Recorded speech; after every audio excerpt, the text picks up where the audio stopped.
Anda mau bikin live? Enggak, mau taruh, mau live. Jajalin aja.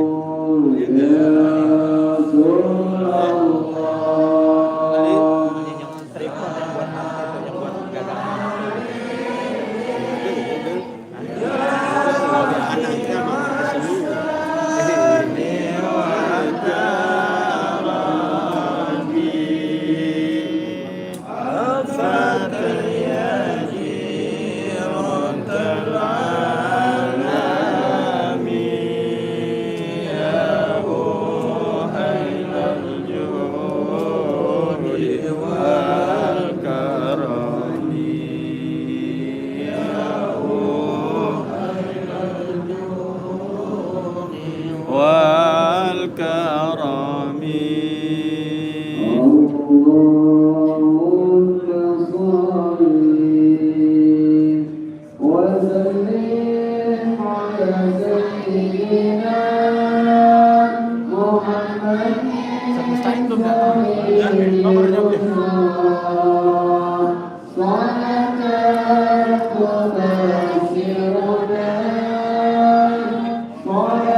بالولي قطب الأكوان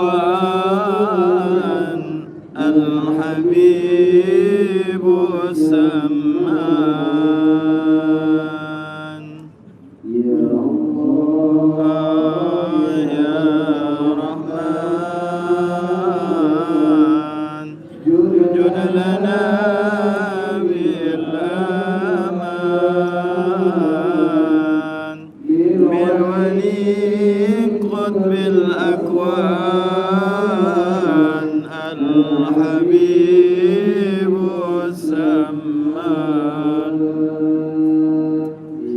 يا الله يا رحمن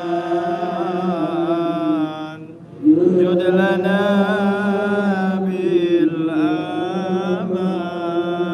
بالأمان بالولي قطب الأكوان الحبيب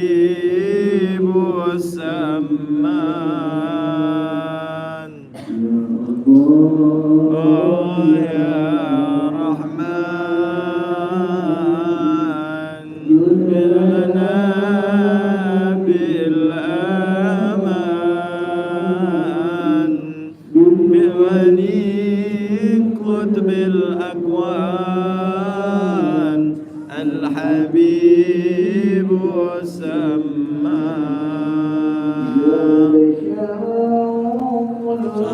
boleh ngambil di majlisan itu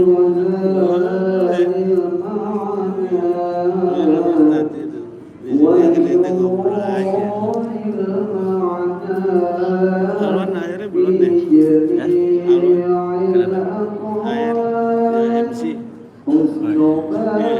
dia sudah ambil aja itu kan semua nggak apa-apa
بالأكوان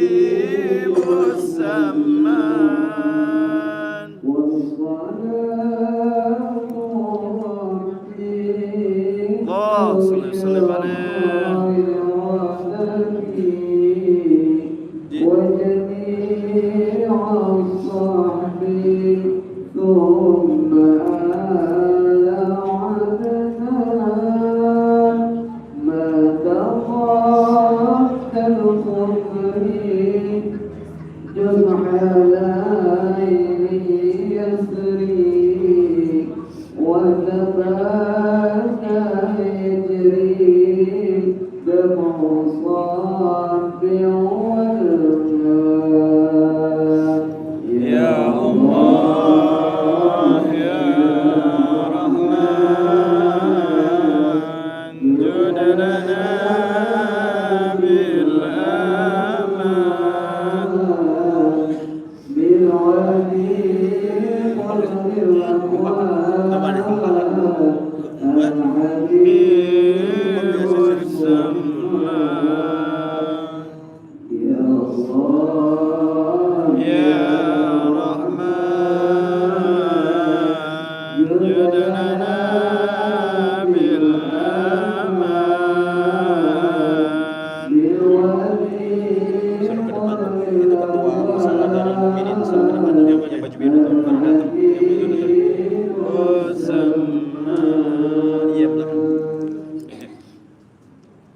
disuruh ani.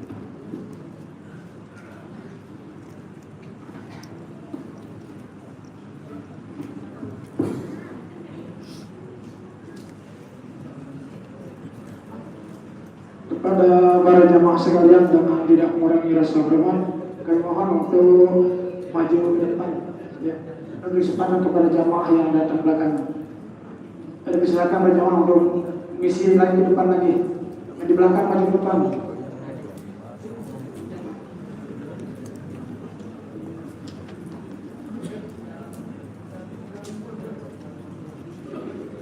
Juga ibu-ibu yang di belakang isi anak-anak atau kosong belakangnya. Dan dari sini kosong. Silakan isi lagi ibu-ibu. Nanti ada yang datang belakangan jamaah bisa mengisi kosong. Assalamualaikum warahmatullahi wabarakatuh. Waalaikumsalam warahmatullahi wabarakatuh. Alhamdulillah. Alhamdulillah nahmaduhu wa nasta'inuhu wa nastaghfiruh. Ketua Wa Musala na'udzu Darul Mukminin. billahi min shururi anfusina wa sayyiati a'malina. May yahdihillahu fala mudilla lahu wa may yudlil fala hadiya lahu.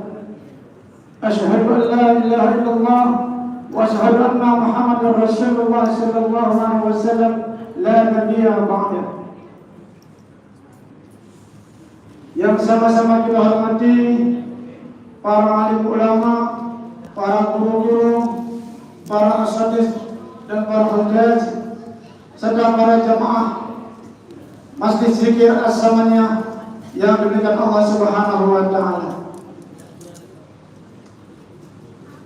Pertama-tama bila kita panjatkan syukur Allah Subhanahu wa taala yang mana pada sampai detik ini kita masih mendapat curahan rahmat serta limpahan dari Allah Subhanahu wa taala sehingga kita dapat berkumpul bermuajah dan bersilaturahmi dalam acara rutin yaitu pada tanggal 27 Zulhijjah tanggal 27 Hijriah yang mana pada malam hari ini bertepatan dengan tanggal 27 Sya'ban yang sekaligus sebagai penutup atau tawafud sementara dari Majelis Zikir As-Samaniyah dalam menjelang bulan suci Ramadan. Mudah-mudahan langkah kita menuju ke depan ini mudah-mudahan Allah cara sebagai pahala yang diterima di akhir nanti. Serta apa yang diberikan dari rumah Allah ijabah. Amin ya rabbal alamin.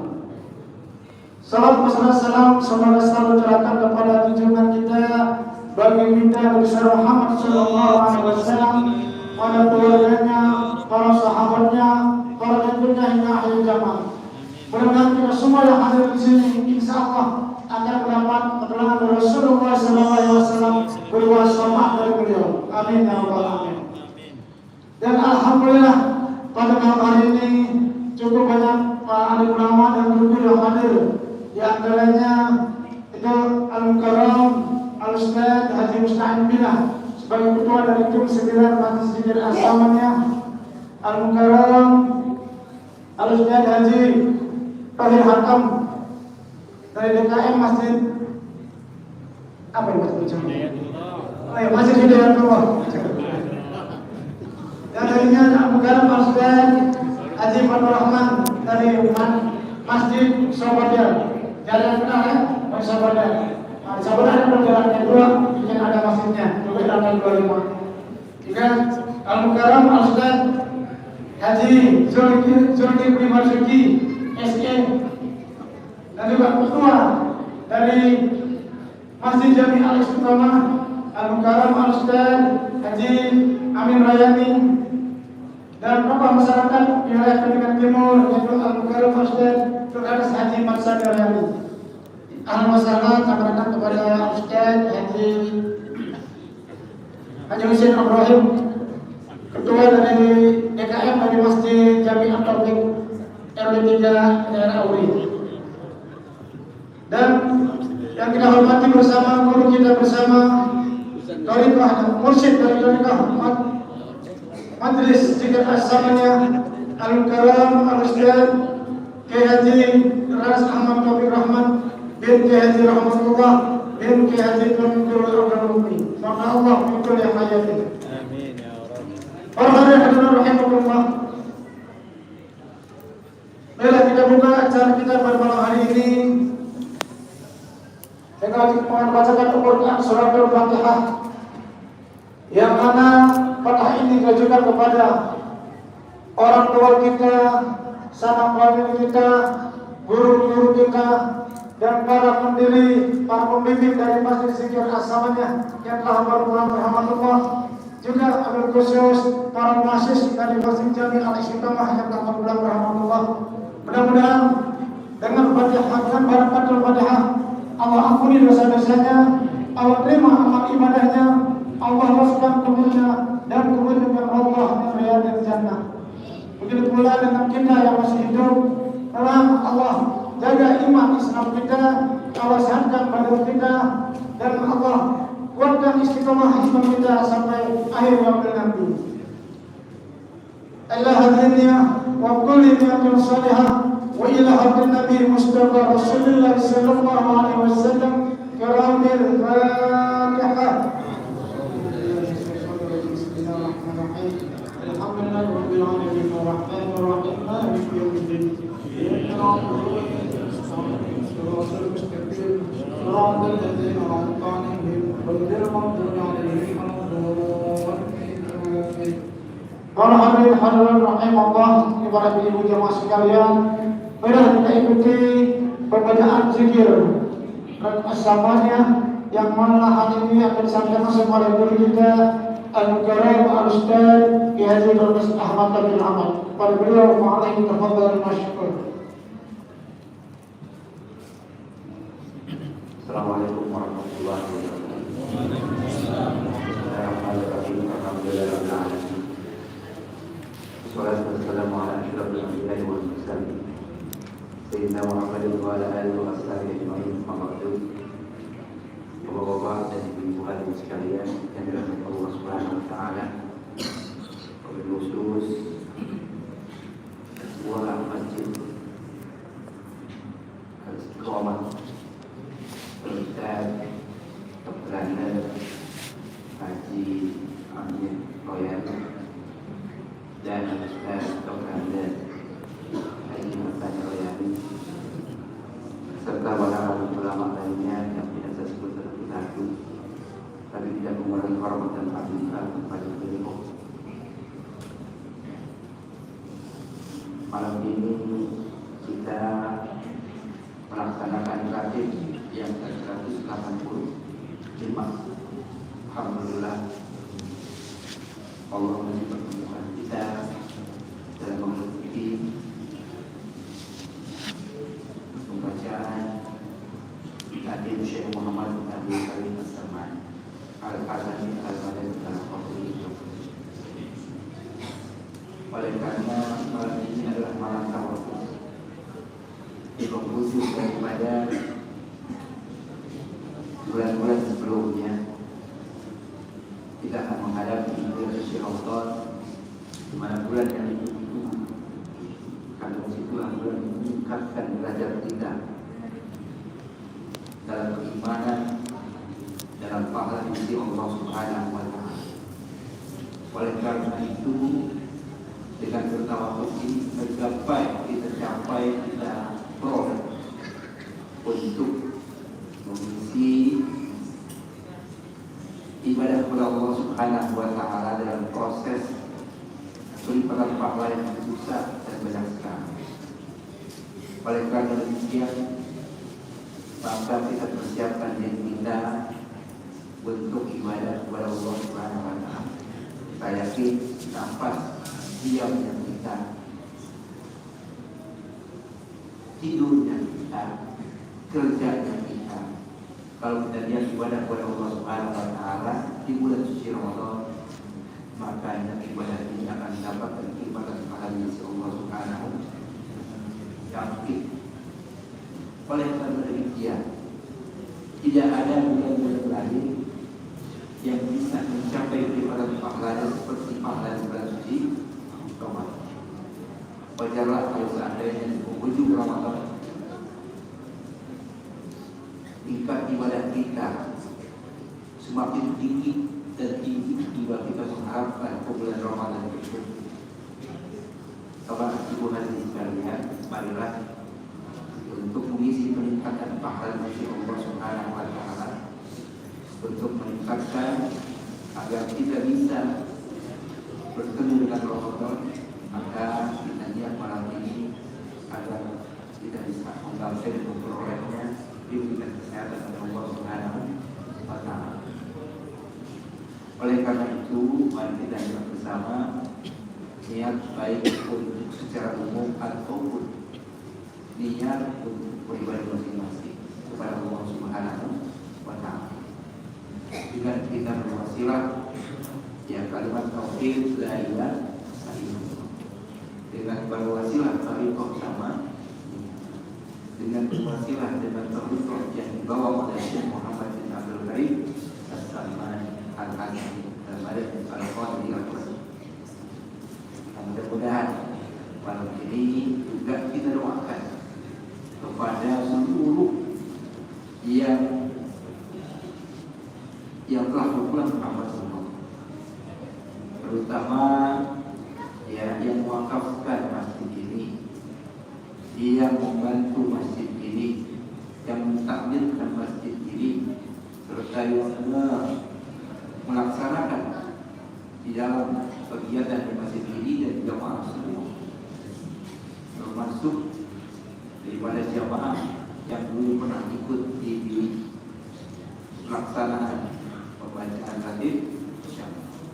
Mudah-mudahan kita niatkan, saya yakin semua kita niatkan bersama pada siapapun malam ini sampai kepadanya, dan Allah Subhanahu wa Ta'ala memberikan dan melimpahkan rahmat, maghfirah serta hal-hal yang berkaitan dengan umatnya orang-orang yang kita.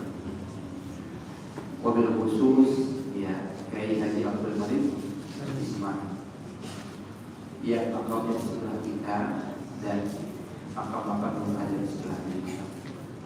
Kemudian yang kedua ya baru kemarin awalnya Ustaz Haji Lutfi Royal. Beliau juga dulu aktif di sini dan aktif juga di Masjid Zikir Hasanah. Bahkan sampai beliau ketika wafatnya dalam memperjuangkan pelaksanaan Khatib Syaman di Palembang. Oleh karena itu kita doakan bersama Allah Subhanahu wa Ta'ala segala-galanya, termasuk semua yang aktif dalam kegiatan pelaksanaan pelaksanaan Khatib ini Allah Subhanahu wa Ta'ala, termasuk para tua-tua kita semua ya, dan juga termasuk orang-orang yang sedang sakit dalam kita yang sedang sakit ya, termasuk saya sendiri juga seperti ini Allah Subhanahu wa Ta'ala ya. Kemudian juga ada salah seorang tokoh kita Ustaz Haji Wazirul dan sakit juga ya, kita doakan agar kondisinya menurun dan sehat kembali seperti dia kala. Seluruhnya yang tidak sempat kita sebutkan di sini dan yang bersama agar malam ini menjadi malam ini menjadi malam yang ya kesempatan untuk bermunajat kita kepada Allah Subhanahu wa Ta'ala. Oleh karena itu saya mohon kepada Al-Ustaz Zulkifli Marzuki untuk memimpin pembacaan ini. Dan sebelumnya tawassul kita memohonkan Al-Ustaz Dr. Andes Haji Abdul Royani. Dan nanti kalau kita sama-sama membaca surah Al-Mulk dan kita mulai untuk pembacaan Syekh Muhammad Abdul Karim bersama. Sebelumnya kita berterima kasih terima kasih seperti bersama Allah Subhanahu wa Ta'ala kabulkan. Izinkan saja Al-Fatihah.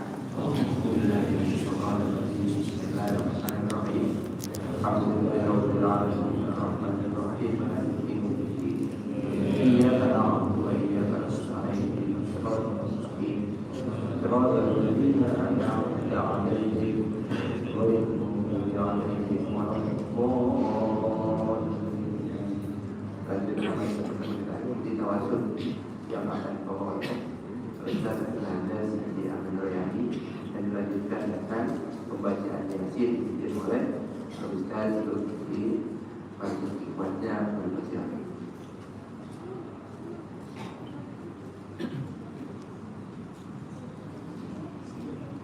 Al-Fatihah hadratin Nabi Muhammad sallallahu alaihi wasallam.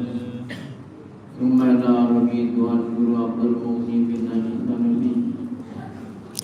Ayah Sambat Dewi Tuhan Guru Abdul Mughni Ayah Rahmatullah bin Tuhan Mughni Ayah Ali Ibrahim Dewan Guru Abdul Mughni Ayah Sahar bin Tuhan Abdul Mughni Izar Kasih bin Tuhan Guru Abdul Mughni Tuan Guru Ilyas bin Sri Ahmad Jabiati bin Ahmad Jabiati bin Durinya Tuan Gai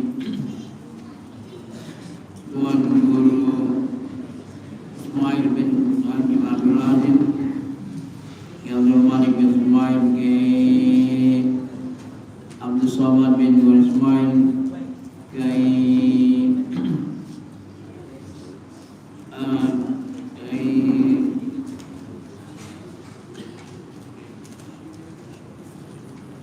Kiai Ahmad Junaidi, Tuan Guru Ilyas bin Sri, Kiai Ahmad Jabiati bin Durinya, wa ila rohi abaina wa ma'adina wa jadina jadina wa alina wa aladina wa asdiqaina asadizatina malakun alaina lika wa zil mu'minina al-mu'minat anna Allah yata'asu min rahmah wal maghfirah wa ila hadratin Nabi al-Fatihah. Bismillahirrahmanirrahim.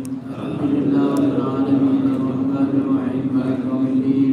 Iyyaka na'budu wa iyyaka nasta'in ihdinas siratal ladzina an'amta 'alaihim ghairil maghdubi 'alaihim waladdallin. A'udzu billahi minasy syaithanir rajim. Bismillahirrahmanirrahim. Yasin wal Qur'anil hakim innaka minal mursalin ala siratin mustaqim tanzilul azizir rahim litunzira qauman ma unzira aba'uhum fahum ghafilun laqad haqqal qawlu ala aktharihim fahum la yu'minun inna ja'alna fi a'naqihim aghlalan fahiya ilal azqani fahum muqmahun وجعلنا من بين أيديهم سدا ومن خلفهم سدا فأغشيناهم فهم لا يبصرون وسواء عليهم أأنذرتهم أم لم تنذرهم لا يؤمنون إنما تنذر من اتبع الذكر وخشي الرحمن بالغيب فبشره بمغفرة وأجر كريم إنا نحن نحيي الموتى ونكتب ما قدموا وآثارهم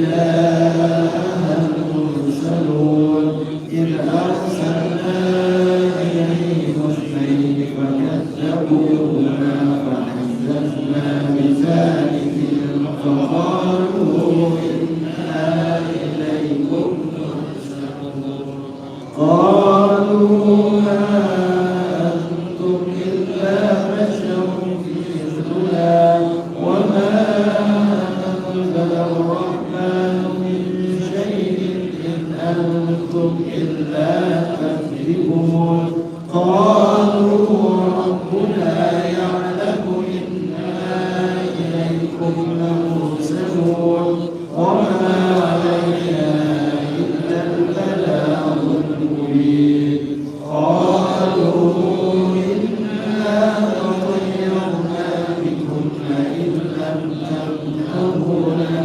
لنرجمنكم وليمسنكم منا عذاب أليم قالوا طائركم معكم أئن ذكرتم بل أنتم قوم مسرفون وجاء من أقصى المدينة رجل يسعى قال يا قوم اتبعوا المرسلين اتبعوا من لا يسألكم أجرا وهم مهتدون وما لي أعبد الذي فطرني وإليه ترجعون أأتخذ من دونه آلهة يردني الرحمن لا تغن عني شفاعتهم شيئا ولا ينقذون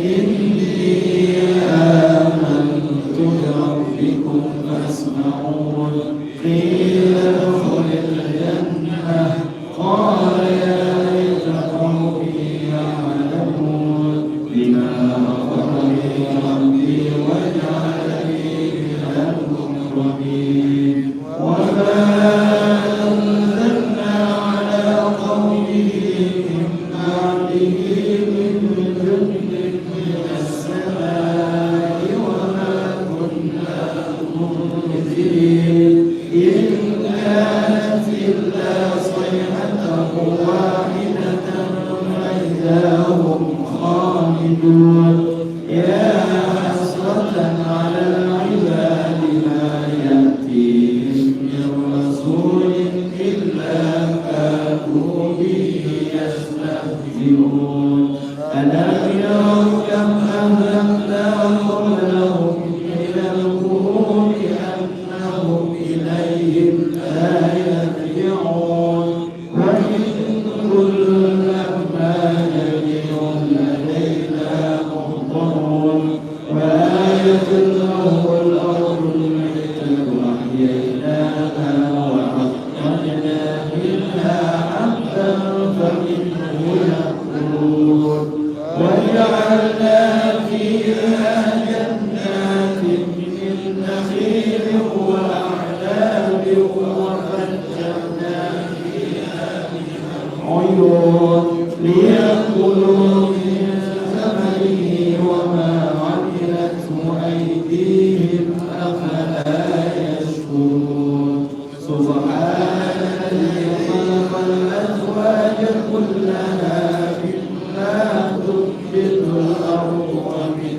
أنفسهم ومما لا يعلمون وآية لهم الليل نسمع منه النهار فإذا هم مظلمون والشمس تجري مستقر لها ذلك تقدير العزيز العليم والقمر قدرناه منازل حتى عاد كالعرجون القديم لا الشمس ينبغي لها أن تدرك القمر ولا الليل سابق النهار وكل في فلك يسبحون وآية لهم أنا حملنا ذريتهم في الفلك المشحون وخلقنا لهم من مثله ما يركبون وإن نشأ نغرقهم فلا صريخ لهم ولا هم ينقذون إلا رحمة منا ومتاعا إلى حين وإذا قيل لهم اتقوا ما بين أيديكم وما خلفكم وما تأتيهم من آية من آيات ربهم إلا كانوا عنها معرضين وإذا قيل لهم أنفقوا مما رزقكم الله قال الذين كفروا للذين آمنوا أنطعم من لو يشاء الله حقا إن أنتم إلا في ضلال مبين ويقولون متى هذا الوعد إن كنتم صادقين ما ينظرون إلا صيحة واحدة تأخذهم وهم يخرسون فلا يستطيعون توصية ولا إلى أهلهم يرجعون ونفخ في الصور فإذا هم من الأجداث إلى ربهم ينسلون قالوا يا ويلنا من بعثنا من مرقدنا هذا ما وعد الرحمن وصدق المرسلون إن كانت إلا صيحة واحدة فإذا هم لدينا محضرون فاليوم لا تظلم نفس شيئا ولا تجزون إلا ما كنتم إن أصحاب الجنة اليوم في شغل فاكهون هم وأزواجهم في ظلال على الأرائك متكئون لهم فيها فاكهة ولهم ما يدعون سلام قولا من رب رحيم وامتازوا اليوم أيها المجرمون ألم أعهد إليكم يا بني آدم ألا تعبدوا الشيطان إنه لكم عدو مبين وأن اعبدوني هذا صراط مستقيم ولقد ضل منكم جبلا كثيرا أفلم تكونوا تعقلون هذه جهنم التي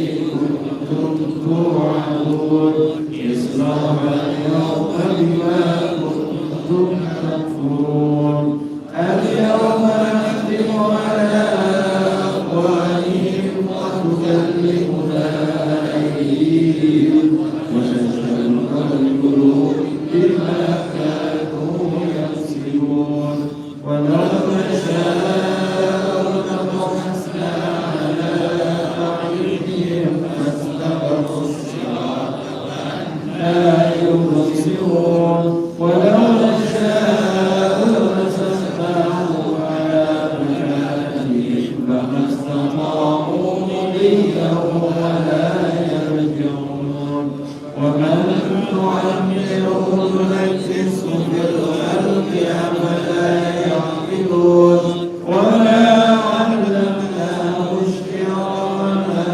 ينبغي له إن هو إلا ذكر وقرآن مبين لينذر من كان حيا ويحق القول على الكافرين أو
قال من يحيي العظام وهي رميم قل يحييها الذي أنشأها أول مرة وهو بكل خلق عليم الذي جعل لكم من الشجر الأخضر نارا فإذا أنتم توقدون أوليس الذي خلق السماوات والأرض بقادر على أن يخلق مثلهم ألا وهو الخلاق العليم إنما أمره إذا أراد شيئا أن يقول له كن فيكون فسبحان الذي بيده ملكوت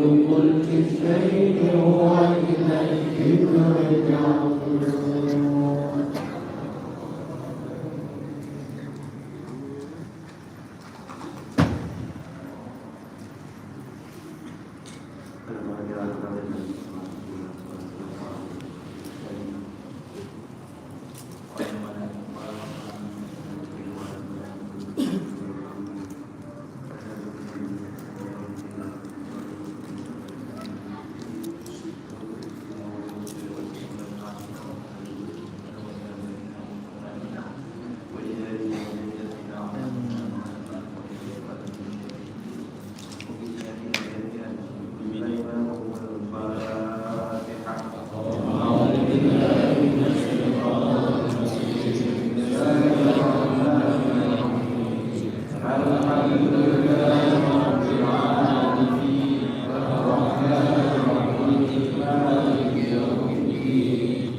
dalam syekh Imam Arif dalam sallallahu alaihi wasallam dalam syekh Imam Arif dalam syekh Muhammad Mustafa Fadil dalam syekh Ali Fadil Al-Qarabat dalam syekh Ismail Al-Jarumi dalam syekh Umar Al-Fuadi dalam syekh Muhyiddin Al-Bastami dalam syekh Syaban Al-Bastami dalam syekh Khairuddin Al-Syawqan dalam syekh Jalil Sultan Al-Qamar Jamal Al-Qawadi dalam syekh Muhammad Al-Zanjani dalam syekh Abu Zakir Al-Samawati Al-Qurtubi dalam syekh Sadruddin dalam syekh Muhammad Amir Al-Qawadi dalam syekh Umar Al-Qawadi dalam syekh Muhammad Al-Barisi dalam syekh Abu Islam Ibrahim Al-Zahidi Al-Qawadi dalam syekh Jamaluddin Al-Qawadi dalam syekh Syihabuddin Al-Timuridi dalam syekh Al-Mutir Muhammad Al-Mashi dalam syekh Qurtubi Al-Abari dalam syekh Abdul Aziz Al-Sarawati dalam syekh Wajiyuddin Al-Qawadi dalam syekh Muhammad Al-Bakri wa syekh Muhammad Al-Jainuri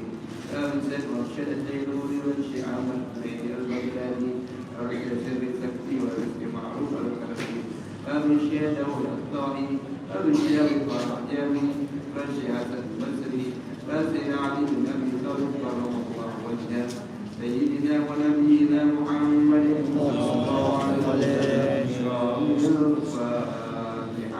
أعوذ بالله من الشيطان الرجيم بسم الله الرحمن الرحيم الحمد لله رب العالمين الرحمن الرحيم مالك يوم الدين إياك نعبد وإياك نستعين اهدنا الصراط المستقيم صراط الذين أنعمت عليهم غير المغضوب عليهم ولا الضالين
الذين كفروا بربهم عذاب جهنم وبئس المصير إذا ألقوا فيها سمعوا لها شهيقا وهي تفور تكاد تميز من الغيظ كلما ألقي فيها فوج سألهم خزنتها ألم يأتكم نذير قالوا بلى قد جاءنا نذير فكذبنا وقلنا ما نزل الله من شيء إن أنتم إلا في ضلال كبير وقالوا لو كنا نسمع ونعقل ما كنا في أصحاب السعير فاعترفوا بذنبهم فسحقا لأصحاب السعير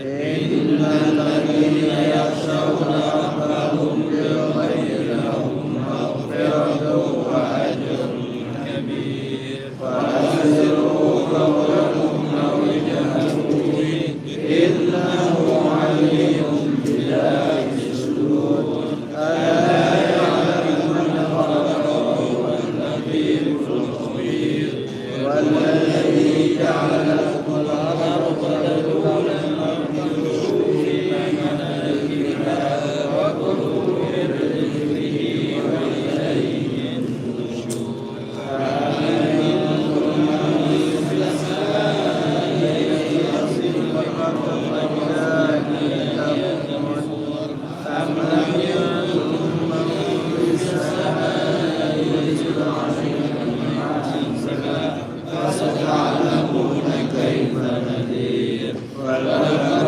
كذب الذين من قبلهم فكيف كان نكير أولم يروا إلى الطير فوقهم صافات ويقبضن ما يمسكهن إلا الرحمن إنه بكل شيء بصير أمن هذا الذي هو جند لكم ينصركم من دون الرحمن إن الكافرون إلا في غرور أمن هذا الذي يرزقكم إن أمسك رزقه بل لجوا في عتو ونفور أفمن يمشي مكبا على وجهه أهدى أمن يمشي سويا على صراط مستقيم قل هو الذي أنشأكم وجعل لكم السمع والأبصار والأفئدة قليلا ما تشكرون قل هو الذي ذرأكم في الأرض وإليه تحشرون ويقولون متى هذا الوعد إن كنتم صادقين قل إنما العلم عند الله وإنما أنا نذير مبين فلما رأوا زلفة سيئت وجوه الذين كفروا وقيل هذا الذي كنتم به تدعون قل أرأيتم إن أهلكني الله ومن معي أو رحمنا فمن يجير الكافرين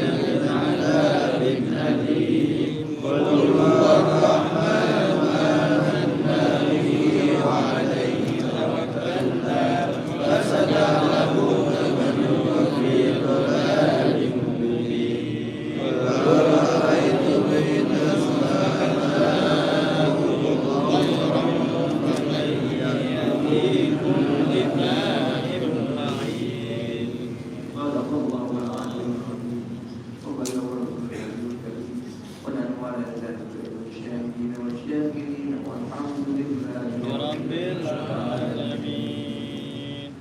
بسم الله الرحمن الرحيم قل يا أيها الكافرون لا أعبد ما تعبدون ولا أنتم عابدون ما أعبد ولا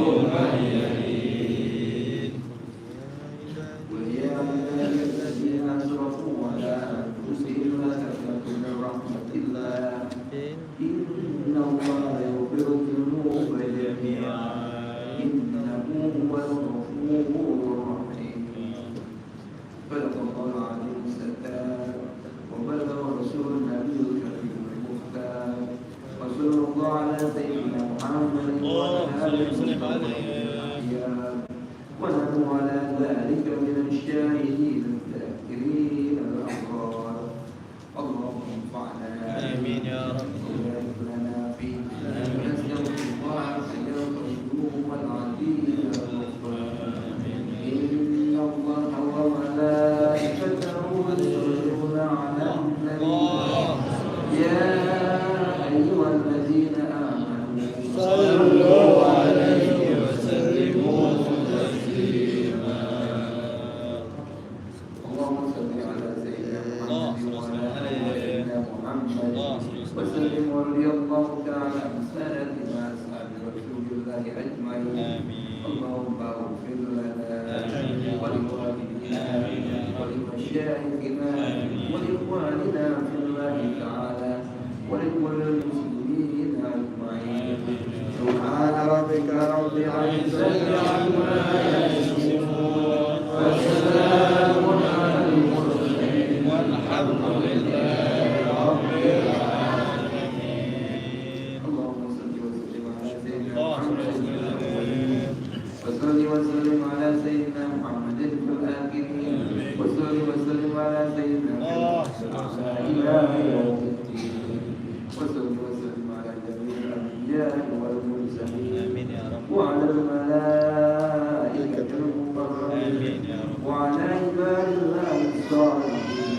من أهل السماوات والأراضين ورضي الله تبارك وتعالى عن سالكنا النبي القادم الجليل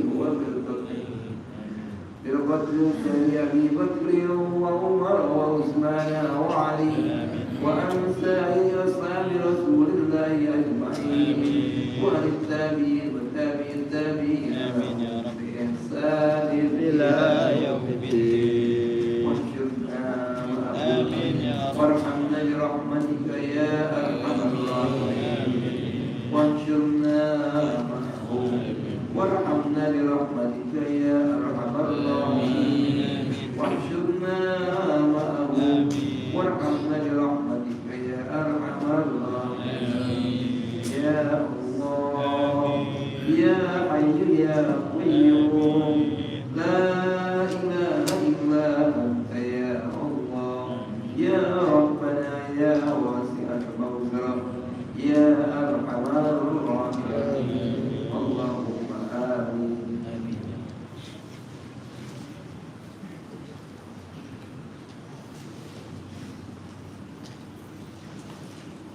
أفضل الذكر فاعلم أنه لا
الذين يذكرون الله قياما وقعودا وعلى جنوبهم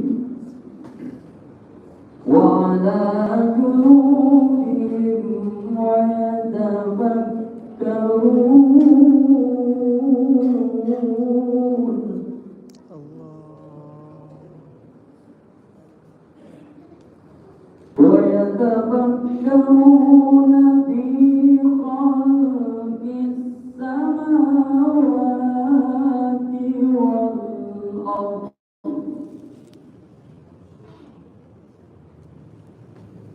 ربنا ما